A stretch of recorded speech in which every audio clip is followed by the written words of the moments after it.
Gênesis capítulo 11, do versículo 1 ao verso 8. A narração da cidade que construiu uma torre, a cidade de Babel. Diz assim a palavra do Senhor: Naquele tempo todos os povos falavam uma língua só. Todos usavam as mesmas palavras. Alguns partiram do Oriente e chegaram a uma planície em Sinar, onde ficaram morando. Um dia disseram uns aos outros: Vamos, pessoal, vamos fazer tijolos queimados. Assim eles tinham tijolos para construir em vez de pedras, e usavam piche em vez de massa de pedreiro. E aí disseram: Agora vamos construir uma cidade que tenha uma torre que chegue até ao céu. Assim ficaremos famosos e não seremos espalhados pelo mundo inteiro. Então o Senhor desceu para ver a cidade e a torre que aquela gente estava construindo. O Senhor disse assim: Essa gente é um povo só, e todos falam uma língua só. Isso que eles estão fazendo é apenas o começo. Logo serão capazes de fazer o que quiserem.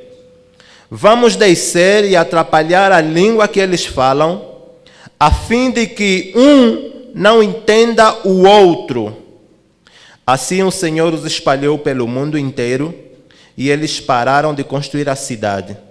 A cidade recebeu o nome de Babel, pois ali o Senhor atrapalhou a língua falada por todos os moradores da terra, e dali os espalhou pelo mundo inteiro. Palavra do Senhor. Amém. Vamos orar. Pai querido, Tu és bom e a Tua misericórdia é eterna sobre as nossas vidas. Obrigado pelo tempo bom que o Senhor nos oferece. Esse tempo que nós nos reunimos como irmãos, como uma grande família, para honrar e glorificar o Teu santo nome, para nos edificarmos com a Tua palavra. Espírito Santo, fique à vontade nesse lugar. Fique à vontade para trabalhar em cada coração. E enquanto eu falo, Espírito Santo, traduza essas palavras ao coração daquela pessoa que precisa ouvir a Tua palavra e saber qual é a Sua vontade para a vida dela. Fique à vontade, Senhor. Que o Teu poder haja nesse lugar. Nós não temos méritos, eloquência, nós não temos nenhum atributo que é suficiente e capaz para falar ao coração humano. É só o Teu Espírito Santo. E é esse Espírito Santo que nós pedimos que haja aqui nesse lugar. Em nome de Jesus. Amém. Amém. Semana passada, quando o culto terminou, nós almoçamos aqui, foi bom. Passamos a tarde toda juntos. E eu particularmente fui muito abençoado. Cheguei em casa e comecei a abrir os presentes, um a um. E foram muitos. E no meio de todos aqueles presentes eu recebi um relógio. Este que estou a usar. E eu percebi, enquanto usava o relógio, que ele estava desacertado. Aí eu tive que acertar. E eu lembrei que a maior parte dos eletrônicos que nós compramos, que nós usamos, eles vêm desacertados, né? De fábrica. Você compra um telefone, se não vier em chinês, vai vir em inglês. Você tem que acertar a língua que você fala, tem que acertar a hora, tem que acertar todos os detalhes para que esse equipamento responda às tuas necessidades. Você tem que acertar. Porque ele de fábrica vem desacertado. E quando eu cheguei nesse texto aqui da Torre de Babel, esse episódio de acertar o relógio, acertar os eletrônicos, me fez perceber que o ser humano é igualzinho aos eletrônicos. Ele de fábrica vem desacertado. Vem a funcionar, mas vem desacertado. Respira, vive, anda, caminha, mas vem desacertado. O coração do ser humano já não está sincronizado ao coração de Deus. Quando nós nascemos com a tendência de desobedecer a Deus. Quando o ser humano nasce, o Senhor não olha para nós, como eu olhei para esse relógio e diz, oh, horas certas. O Senhor olha para nós e diz, precisa ser ajustado, precisa ser acertado. Isso é uma herança que nós recebemos de Adão, é uma herança que nós recebemos do nosso pai, que pecou no jardim do Éden. Quando Adão pecou, ele desajustou o coração de Adão, desajustou o coração de Eva ao coração de Deus. Então, se o coração de Deus é a minha mão direita e o coração do homem é a mão esquerda, antes do pecado nós estávamos em perfeita sincronia. E tudo o que o homem fazia era o que Deus queria do homem. Tudo o que o homem entendia era o que Deus queria do homem, mas o pecado fez isso. E hoje nós não conseguimos ajustarmos novamente ao coração de Deus. Nós não conseguimos acertar. Adão representa a humanidade toda. Adão, na verdade, significa a humanidade. Quando Adão pecou, era você que estava pecando também. Em Gênesis capítulo 5, versículo 22, o escritor diz o seguinte: Deus criou homem e mulher. Quando foram criados, Deus abençoou e os dois, homem e mulher, chamou humanidade. Você lê a Bíblia na nova versão transformadora, o texto se apresenta, Deus chamou homem e mulher humanidade. Então, Adão e Eva é a humanidade. A NVI diz, homem e mulher Deus os criou e os chamou ser humano. Deus olhava para o casal e dizia, homem, os dois vinham. Então, Deus olha para todos os homens negros, brancos, chineses, europeus e diz, homem, todos se apresentam perante o Senhor. Então, quando Adão peca, toda a humanidade pecou. Quando Adão desajusta o coração dele ao coração de Deus, toda a humanidade desajustou o seu coração ao coração de Deus. Hoje nós precisamos ser ensinados novamente a andar como Deus quer que nós andemos. E é isso que Paulo também fala no livro de Romanos, capítulo 3, versículo 23. Paulo diz que todos, absolutamente todos, pecaram e separados estão da glória de Deus. Não há nenhum homem que esteja isento do pecado de Adão. E eu gosto de exemplificar o pecado de Adão como a cor da nossa pele. Todos os meus filhos vão nascer com a cor da minha pele. Eles herdam a cor da minha pele. Nós herdamos o pecado de Adão. E não estou a falar de matar, roubar, destruir, fofocar. Estou a falar do pecado que nos afasta, que nos separa de Deus. Esse pecado que nos leva para o inferno, se não existir redenção em nome de Jesus Cristo. O pecado principal, que alguns grupos religiosos chamam de o pecado original.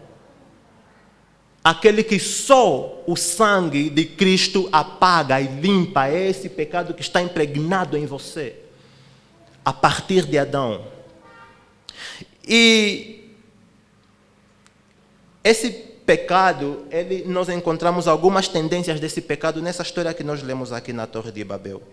A maneira como o pecado começa a se apresentar no ser humano, e nós começamos a mostrar todas as características desse pecado até hoje. Até hoje. A Torre de Babel, ela não foi uma simples torre. Não foi uma simples obra de arte que os primeiros homens levaram a cabo. A Torre de Babel representa uma rebelião clara. A Torre de Babel representa a disposição do coração humano em não mais ajustar-se ao coração de Deus. E é uma rebelião intencional. É uma rebelião propositada. O ser humano pensou e disse, eu não vou mais cooperar com Deus, nem fazer a sua vontade. A Torre de Babel é os homens dizendo, tu nos chamaste para um crescimento horizontal. O Senhor falou em Gênesis 9:1, depois de Noé e sua família sair da arca, salvos do dilúvio, disse: espalhem-se pela terra, multipliquem-se pela terra, encham a terra.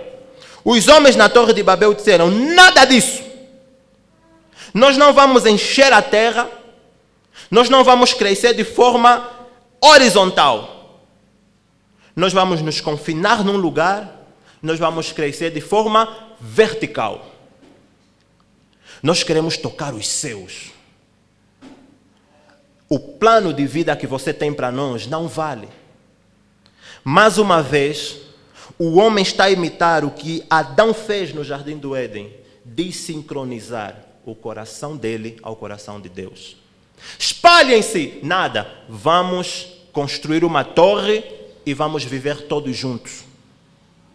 O plano de Deus para Noé era com que a partir de Noé, que recebeu uma mensagem de uma nova sociedade, porque os irmãos conhecem a história, nos tempos de Noé, o mal multiplicou-se. Deus destrói a raça humana na esperança de que a família de Noé infectaria novamente o mundo com os planos de Deus.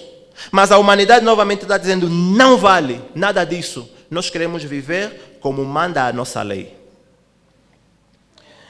Uma vida totalmente alienada de Deus, fora de Deus. Isso, levado às últimas consequências, é perigoso. E nós vemos a nossa sociedade com uma tendência em caminhar para um lugar onde o coração do homem é cada vez mais desincronizado ao coração de Deus, onde quem vale, o que vale, é o que o homem diz para ele mesmo. Olhem, por exemplo, existem pessoas que se olham para o espelho completamente nus, olham a sua orientação genética e afirmam: Deus me fez assim, mas eu não posso ser assim. Eu me sinto mulher, apesar da minha orientação genética não ser mulher. Claramente estão a apresentar uma rebelião clara aos propósitos e os planos de Deus. Nós encontramos no Novo Testamento essa metodologia de viver na parábola que Jesus conta do filho pródigo. O filho pródigo olha para o pai e diz: me dá a herança, o que me é direito. Nada era direito do filho antes de o pai morrer. Mas o filho a pedir a herança no pai vivo, ele está a dizer: não me interessa o que você pensa da nossa orientação tradicional de herança. Não me interessa, eu não quero saber. Você está a demorar para morrer. Então me dê o que é devido, eu quero levar já. Existem pessoas que estão a organizar a sua vida dessa maneira, onde Deus não é uma variável a ser considerada. Não, não é. O que vale são os meus projetos de vida, é aquilo que eu quero fazer. Deus está de diversas maneiras a falar para o teu coração, a falar para a tua família, a falar para a igreja, mas ainda assim o que vale é a nossa própria orientação de vida, é aquilo que nós desejamos, é aquilo que nós queremos, no final das contas, é aquilo que nós ansiamos. Antes de começarmos o culto, nós fizemos uma dinâmica aqui em roda, para ver o que Deus está a colocar no coração de cada um de nós com relação à igreja. Deus sopra. Você pensa que se esforçou para contar aquele sonho? Não, é Deus soprando no teu coração o que Ele quer que você faça. Qual é a igreja que você quer?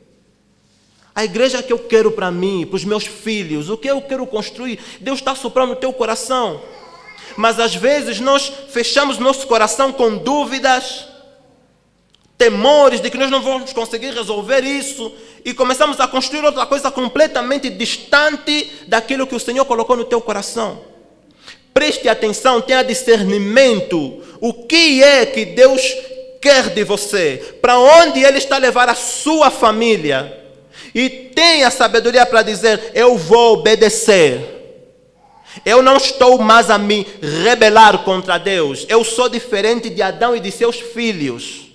Eu sou uma outra pessoa, eu não faço parte da tribo de Babel que desobedece. Eu sou outro, completamente outro. Além da Torre de Babel significar uma rebelião clara ao mandato de Deus, a Torre de Babel também significava uma sociedade organizada pelo antropocentrismo. Deixa eu lhes explicar sobre esse conceito. Quando nós estudamos a Bíblia, nós encontramos uma sociedade organizada e gerida por Deus, é o teocentrismo. Teo, Deus, centrismo não preciso explicar. Teocentrismo é quando nós colocamos o Senhor no centro e toda a nossa vida gira em torno de Deus. Homem, centrismo não preciso explicar. O homem está no centro e toda a vida gira em torno do homem. A Torre de Babel representa isso. É a humanidade a falar para o Senhor: nós somos superiores, nós valemos mais. Porque olhem a motivação desse povo. Verso 4: vamos construir uma cidade que tenha uma torre que chegue aos céus, e assim ficaremos famosos, seremos grandes e cada vez grandes. Há um nome acima do nosso nome, que é o nome de Deus. Vamos superar esse nome. Sempre que existir alguma coisa que conspira contra a grandeza e superioridade do ser humano, o ser humano preocupa-se em superar aquilo. Sempre. E isso em pequenas doses começa a se apresentar dentro do nosso coração. Quando você luta, conflita com os outros para você ter influência e sobressair, é o espírito de Babel sutilmente se apresentando em você. É o espírito de Babel. E sabe o que? Isso é uma rebelião contra Deus. Rebelião. No século XVIII, começou a se iniciar um movimento que hoje na história nós estudamos como iluminismo. Algumas pessoas dizem que é o século das luzes. Antes do século XVIII aconteceu a Idade Média. Na Idade Média, todo o conhecimento era apresentado pela igreja. A igreja tinha uma forte palavra no conhecimento que as pessoas absorviam. O que a igreja diz sobre o sistema solar? O que a igreja diz sobre a física? O que a igreja diz sobre isso e aquilo? A partir do século XVIII, a humanidade disse: espera aí, a igreja não tem toda a palavra. Tirem Deus da equação do conhecimento humano. Agora vamos começar a usar a razão. Porque Deus é subjetivo. Deus é abstrato. A razão nos dá concreto, sólido. E tirem a Bíblia, porque Bíblia não é ciência. Vamos agora procurar o conhecimento pelo método científico. E do século XVIII para baixo, a história hoje chama do período das trevas, do obscurantismo, onde a humanidade não evoluiu. De 18 para cima, a filosofia se desenvolveu, as ciências se desenvolveram. O que é isso? O que a humanidade viveu no século XVIII, senão a reprodução do espírito de Babel, onde o nosso nome está acima de todo nome, onde o homem é famoso, não é Deus. Darwin explica como você veio a existir, não é Deus, não. Você é resultado de uma mutação de milhões e milhões de anos, não é Deus. A humanidade está a andar assim, de forma contrária. Nós estamos desacertados. Estamos desacertados. E Deus, quando olha para nós, Ele Que cena! Que coisa! Olhem para onde é que vocês foram parar. Por isso é que eu gosto de refletir com os irmãos sobre a pergunta de Deus para Adão. Deus olha para Adão e pergunta: Adão, onde você está? É uma pergunta para Adão dizer a sua localização geográfica? Não, Deus onisciente sabe de tudo. Ele sabe que Adão está atrás de uma árvore e se escondeu com vergonha. O que Deus está a perguntar é: olha a situação, Adão, em que você se meteu. Adão, onde você está? Como você foi arranjar esse problema para ti, em que o seu coração está tão desajustado ao meu coração? Onde você está? Os habitantes da cidade de Babel, eles estavam a reproduzir um padrão que Adão inaugurou. Hoje, nós reproduzimos um padrão que Adão inaugurou. Nós não conseguimos fazer diferente, infelizmente, em todas as esferas da nossa vida. Na família, no serviço, na escola, na rua, nós reproduzimos esse padrão de vida, onde a rebelião é clara e o homem está no centro. E Paulo diz, no livro de Romanos, abra aí comigo, livro de Romanos, capítulo 3,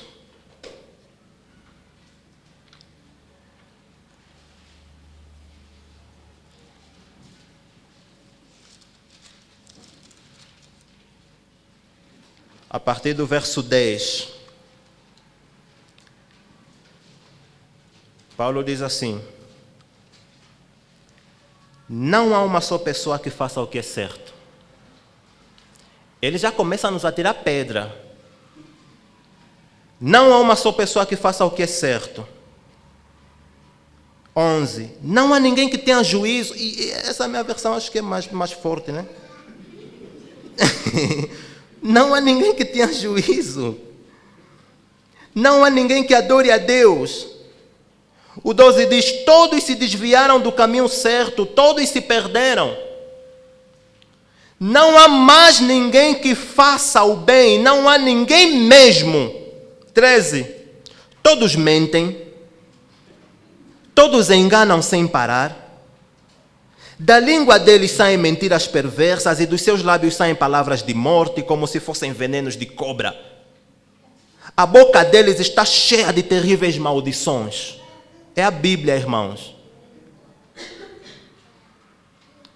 15. Eles se apressam para matar. Por onde passam deixam a destruição e a desgraça. Não conhecem o caminho da paz e não aprenderam a temer a Deus. Essa semana eu repeti o filme Avatar. Eu gosto muito do filme Avatar, porque tem uma mensagem que confronta muito o nosso coração também. O filme Avatar conta a história de que o homem saiu da Terra e foi para um novo planeta chamado Pandora. Eles chegaram naquele planeta e a missão era explorar o planeta. E encontram em Pandora materiais preciosos que 1 quilo daquele material que eles encontram em Pandora, aqui na Terra, venderiam por $4 milhões. E eles não se interessam com a vida de Pandora, com os seres vivos de Pandora. Matam todos os habitantes de Pandora para extrair a riqueza de Pandora. O filme Avatar diz: os homens levam destruição por onde passam. É isso que a Bíblia está a falar aqui, no versículo 16. Por onde passam, deixam a destruição e a desgraça. A Bíblia está a pintar o quadro do ser humano. Está a pintar o quadro do ser humano. Por isso é que, irmãos, não se escandalizem quando eu digo que aquela canção que diz: você é um espelho, joia rara do Senhor e tal. É mentira! O que você é está aqui. O que você é está aqui. Romanos 1.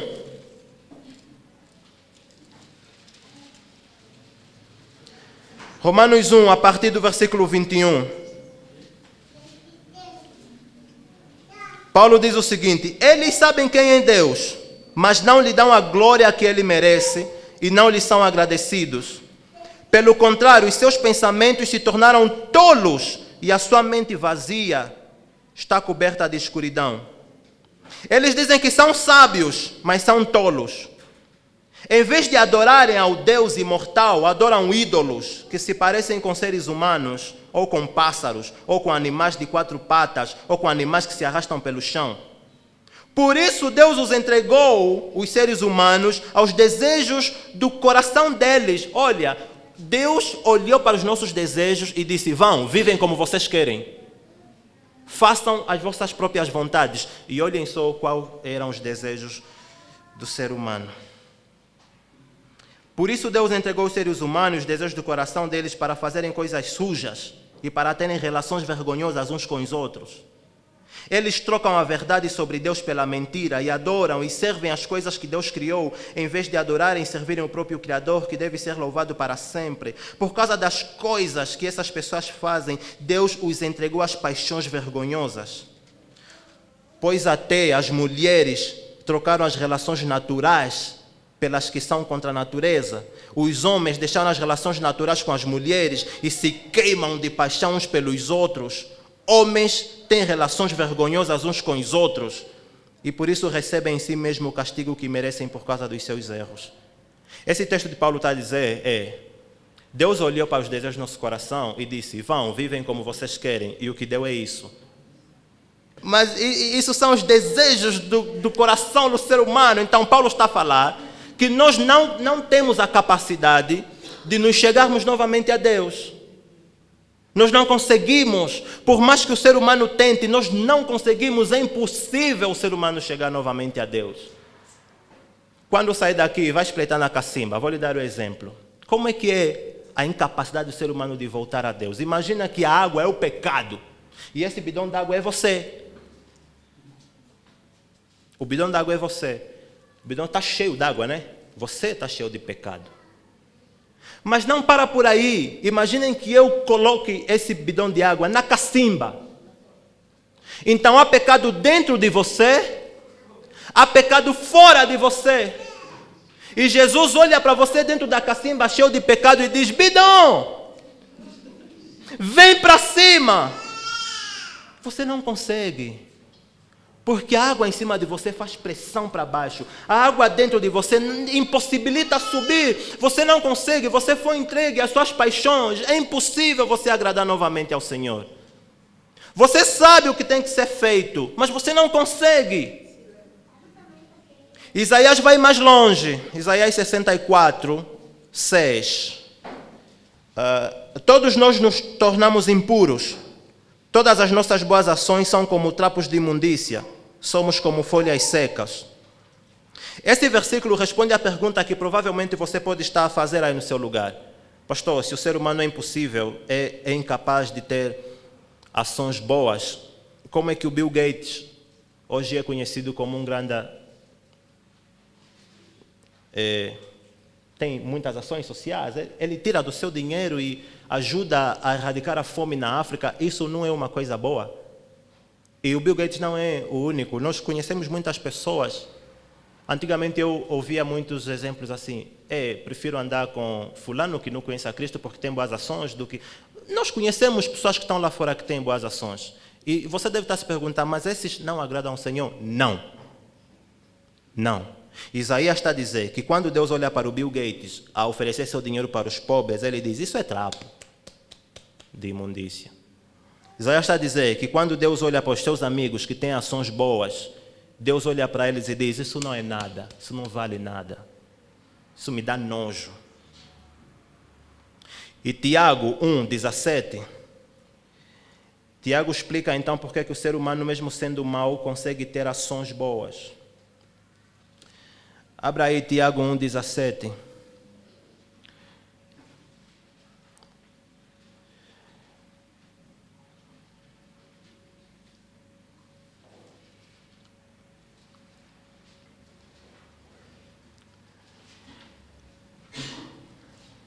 Tiago diz assim: tudo de bom que recebemos e tudo que é perfeito vem do céu, vem de Deus, o Criador das luzes do céu.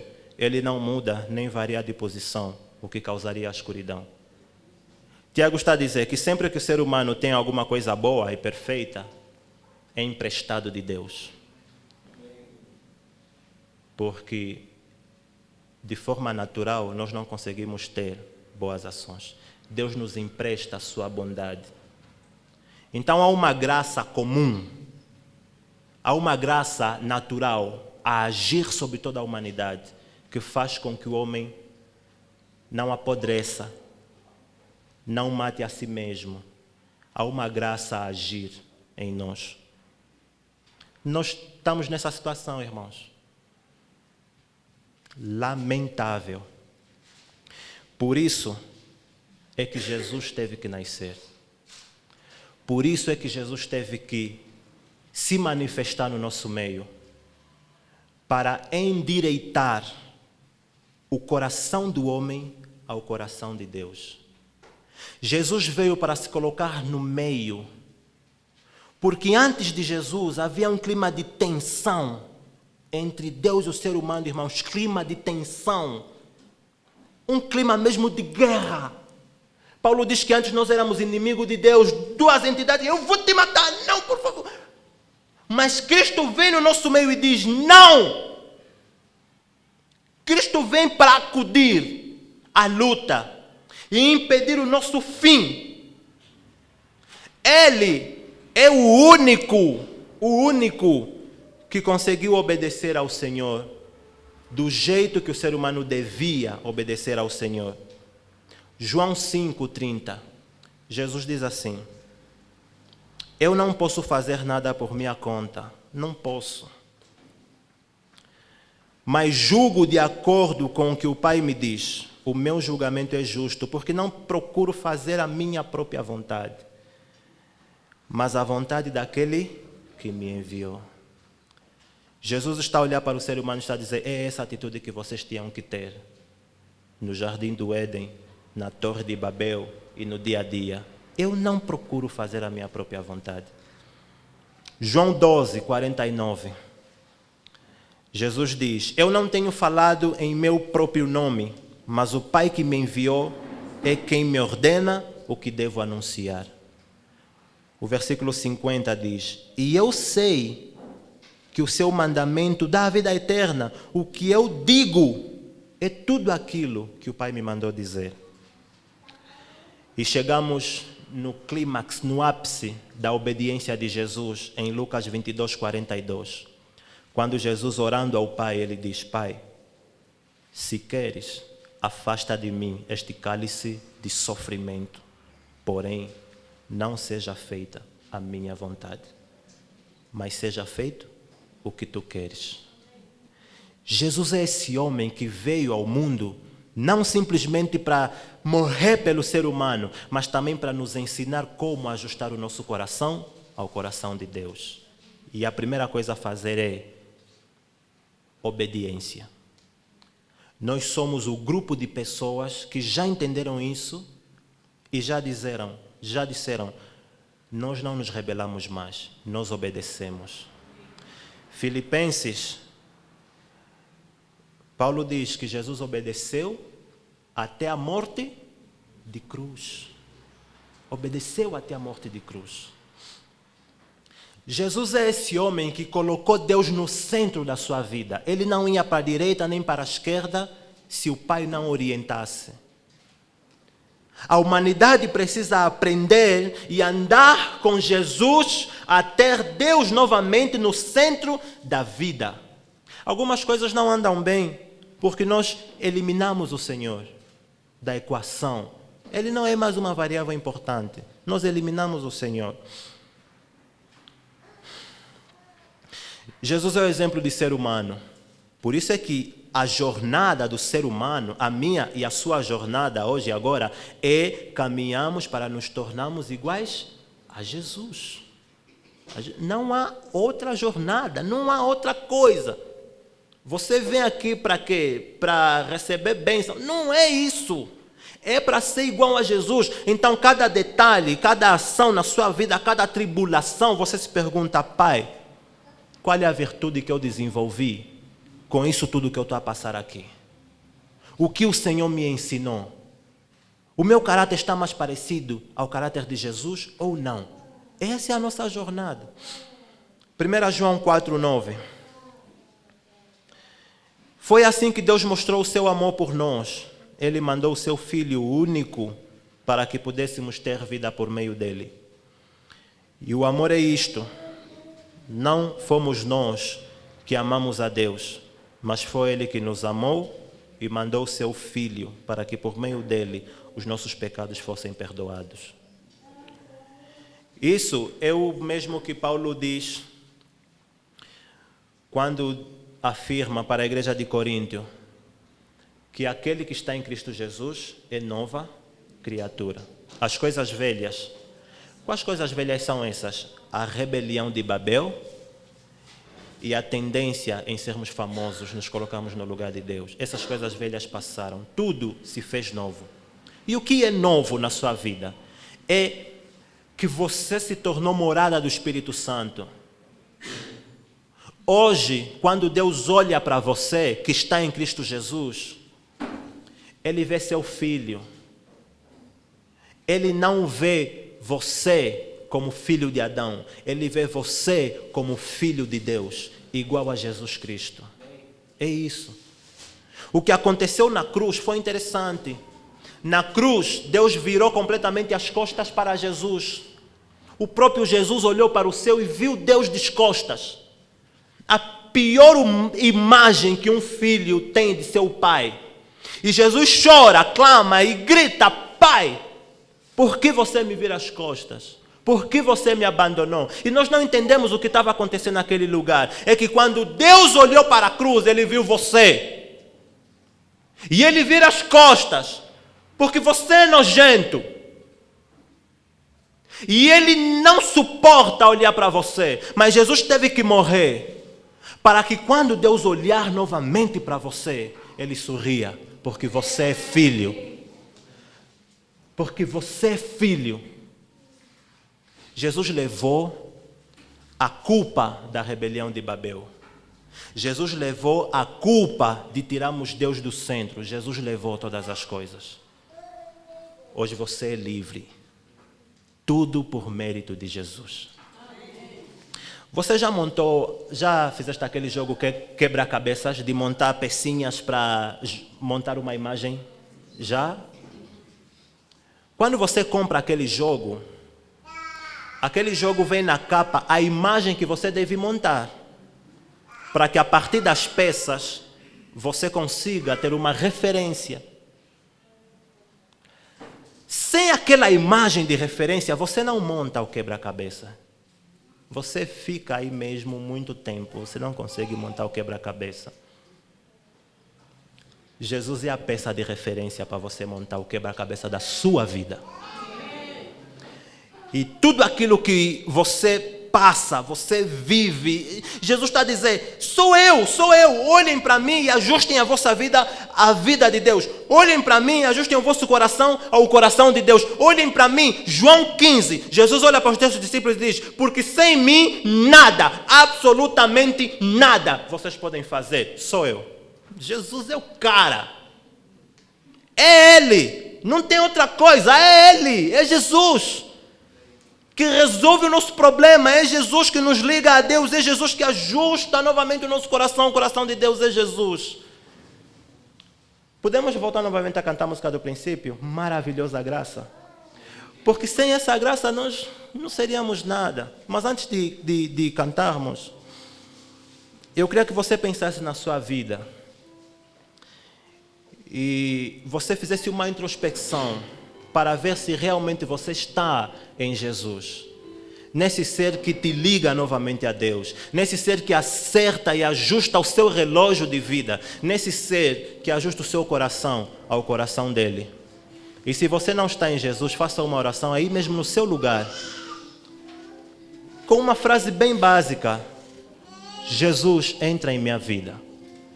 Não precisa muito. Jesus, entra em minha vida. Se você ainda está nesse espírito de Babel, nesse espírito de rebelião, faça uma oração aí no seu lugar: Jesus, entra em minha vida. E eu quero muito abraçar você, orar por você, para que Deus possa entrar em sua vida, fazer morada. E no momento em que Deus olhar para você, Ele vai sorrir, Ele vai abraçar, Ele vai dizer: vinde a mim, filho meu. Alguém está a fazer essa oração nessa manhã, nesse lugar? Jesus, entra em minha vida. Amém. Deus te abençoe.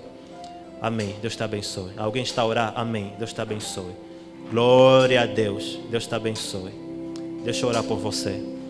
Pai, em nome de Jesus, nós oramos por essas pessoas que ouviram a Tua voz, que entenderam que o espírito de Babel ainda impera sobre as suas vidas. Por essas pessoas que entenderam que sem Jesus nada podem fazer. Por essas pessoas que entenderam que andar contigo é ajustar o coração ao Senhor. E uma vez ajustado o nosso coração ao seu coração, toda a culpa do pecado e toda a condenação vai embora. Porque é isso que a Tua palavra nos garante: não há mais condenação para aqueles que estão em Cristo Jesus.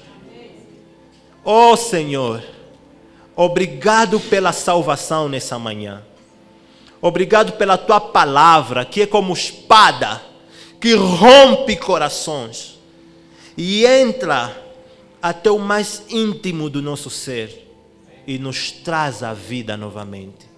Obrigado, Senhor, por essas pessoas que manifestaram-se, por essas pessoas que disseram: eu estou aqui, Jesus, entra em minha vida. Faça a morada, Espírito Santo, no coração da Tua igreja. Faça a morada, Senhor. Traz mudança, traz transformação. Que possamos amar ao Senhor com todo o nosso coração, obedecer ao Senhor com todo o nosso coração, colocar novamente o Senhor no centro da nossa vida, da nossa família, no centro de todas as coisas. Oh Jesus, reina sobre nós. Obrigado, Pai, pelas infinitas oportunidades de salvação que o Senhor nos dá. E agora, enquanto louvamos, enquanto cantamos, nós sabemos que há alegria nos céus, porque há corações nessa manhã a se ajustarem ao coração de Deus. Obrigado, em nome de Jesus. Amém. Se coloca em pé, vamos louvar o Senhor. Louve com entusiasmo, glorificando e celebrando a graça que Cristo manifestou por nós na cruz. Aleluia.